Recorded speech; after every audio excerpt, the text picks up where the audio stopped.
भाजपा को बोला है कि आप समर्थन वापस ले लीजिए यहाँ से। उसको कुछ समझ है, खुद कहाँ है जानते हैं। इन लोगों का जो स्टेटमेंट होता है उसका नोटिस लेते हैं। एक घटना घटी थी, आपको याद नहीं है, जो बेचारे की मृत्यु हो गई थी, क्या हुआ था उसमें, जो हम लोगों ने कहा कि ठीक है सीबीआई इसको देखेगा, क्या बोलते रहता था। ये लोग की बात पर ध्यान देने की बात है, हम तो नहीं देखते हैं। हम तो ये लोग क्या बोलता है उस पर हम नोटिस ही नहीं लेते। लेकिन आप बता रहे हैं कुछ बोल रहा है तो हमने नहीं ध्यान दिया किस चीज़ के बारे में बोल रहा है। वो पॉपुलेशन पॉलिसी पे जो आपने बात कही थी, इससे शिवसेना नाराज है। हम पॉपुलेशन पॉलिसी पर जो बात की है, पिछली बार आप लोग पूछ रहे थे, हमने तो आपको बताया कि जान लीजिए कि इसके लिए क्या करना चाहिए जो सबसे इफेक्टिव है।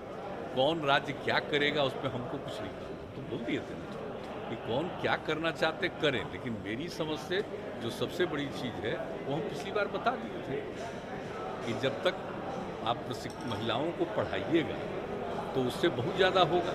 और हमने पूरी कहानी आपको बता दी, जो पूरे देश का सर्वे हुआ था, बिहार का सर्वे हुआ था। पति पत्नी में पत्नी मैट्रिक पास है तो जो प्रजनन दर 2 है, और अगर पति पत्नी में वो +2 तक की पढ़ाई की हुई है 12वीं कक्षा तक, तो पूरे देश में प्रजनन दर 1.7, और यहाँ तक कि बिहार में ऐसा होने पर और बेहतर 1.6। इसी को लेकर के यूरेका की भावना आई और तत्काल हमने हर पंचायत में +2 तक का स्कूल बनाने का निर्णय ले लिया। ज़्यादातर हो चुका है और कुछ जगह पर ज़मीन नहीं मिल रही थी तो वहाँ के मिडिल स्कूल को ही हम लोगों ने बनवा दिया आगे, और बाकी जो 2 है 11वां और 12वां का उसका भी काम हो रहा है। और उसके चलते प्रजनन दर हमारा 4 था, वो घट करके 3 पर पहुंचा है। तो जो अगर पति पत्नी में अगर पत्नी शिक्षित होगी तो निश्चित रूप से प्रजनन दर घटेगा, ये हमारी फीलिंग हम बता रहे हैं। बाकी किसको क्या है, मतलब लड़कियों के पढ़ने पर चिंता है तो जिसको अगर चिंता है तो वो जाने, किसको छोड़ करके कहाँ गया है, कहाँ से छोड़ के फिर कहाँ आने वाला है, ये वो ना जानेगा जी।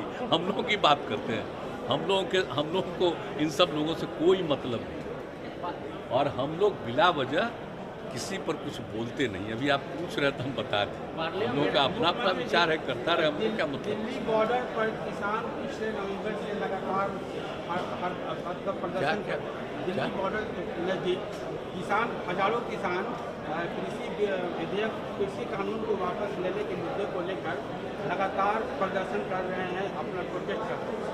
तो कोरोना का सेकेंड वेव रहा, ठंड रहा, जितने सैकड़ों किसान मारे गए, उसमें पड़ गए। तो मुझे ये कहना है कि इतना सेंसिटिव इशू को आप एक नेशनल इशू एक तरह से है, तो आपका क्या विचार है कि ये डेडलॉक कम से कम खत्म होना चाहिए, ताकि ये किसान का भी बात है, एक मानवीय संवेदना भी है जो किसान की बात है, बीच कुछ रास्ता निकलना चाहिए।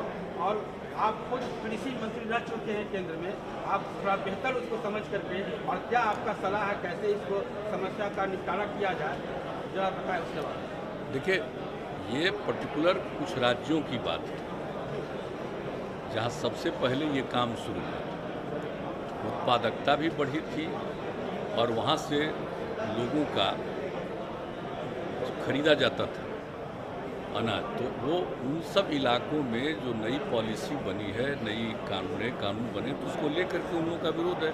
आपस में बातचीत भी कई बार हुई है, लेकिन इसमें तो इन लोगों के साथ बातचीत करके उन लोगों को भी कन्विंस किया जाना चाहिए। बात तो हो ही रही है, लेकिन कोरोना के दौर में इस प्रकार से निरंतर करना ये कोई ठीक बात नहीं।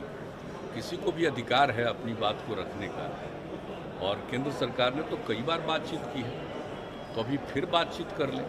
लेकिन ये समस्या पर्टिकुलर कुछ इलाकों की, आप जानते ही हैं, तो हम लोग तो पहले से बोलते रहे, तो वहाँ के इलाकों की जो बात है, वहाँ के बारे में तो केंद्र सरकार की नीति है, वो किसी के खिलाफ नहीं है, लेकिन लोगों के मन में कई तरह की भावना है, तो उनके साथ फिर बातचीत करके इसका समाधान होना चाहिए, यही है। लेकिन हम लोगों का जहाँ तक सवाल है, हम लोगों का यहाँ पर तो आप जानते ही हैं कि यहाँ पर कितना ज़्यादा हम लोग सारा काम कर रहे हैं।